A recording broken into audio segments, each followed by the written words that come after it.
Couple of rule changes approved today as well. They are going to, this is coming out of the owners' meeting, they are going to give a team a third challenge if they used one of their first two correctly. Used to be that you had to get both correct to earn a third challenge. Now it's just one of two. And then additionally, the NFL has banned the hip drop tackle. According to sources, it was a unanimous vote on that. So that's where you kind of swivel your hip and fall to the ground and pull guys down, and it's a safety thing. The challenge thing is interesting. I think those are, you have to like that because it's aimed at getting calls right. I was going to say the same thing, right? I have a hard time arguing with anything designed to get the calls right. And, yeah, I mean, I get why the rule was like it was, right? You can't be challenging everything. If you get it wrong, there should be a penalty. But I think if you get one right, why not reward the coach? Why not get it right?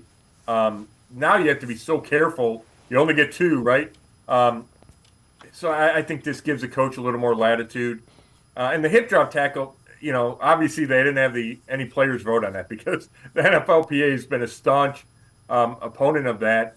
Just doesn't think it's fair to defenders. And we're going to have to see how that plays out. I don't know if it'll affect, you know, the average viewing experience, how many times it'll be called, if defenders are really careful and they miss tackles because of it.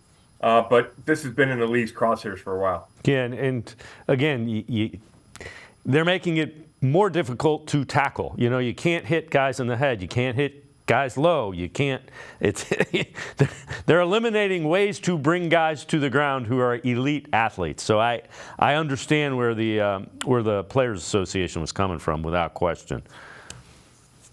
Yeah, for sure, and I get it. You know, I get why defenders are upset about it, right? And you hear it all the time. How are we supposed to tackle guys? Where are we supposed to hit guys? You know, the league puts it under the guise of player safety, and I believe that that's part of it. I also believe when you see big name players get hurt because of the hip drop tackle, you know, Mark Andrews is one, the Ravens tight end, and we've seen it happen to other people. It's like the horse collar. Jameis Winston got hurt on a horse collar tackle, and it's illegal. It's probably illegal at the time, but you want to get it out of the game.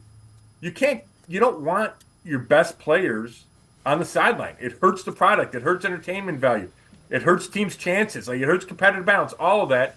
So I think that's what the argument is made to the owners is, hey, if we don't institute this, your best player could get hurt by it. And I think owners see that and be like, okay, let's vote for this rule.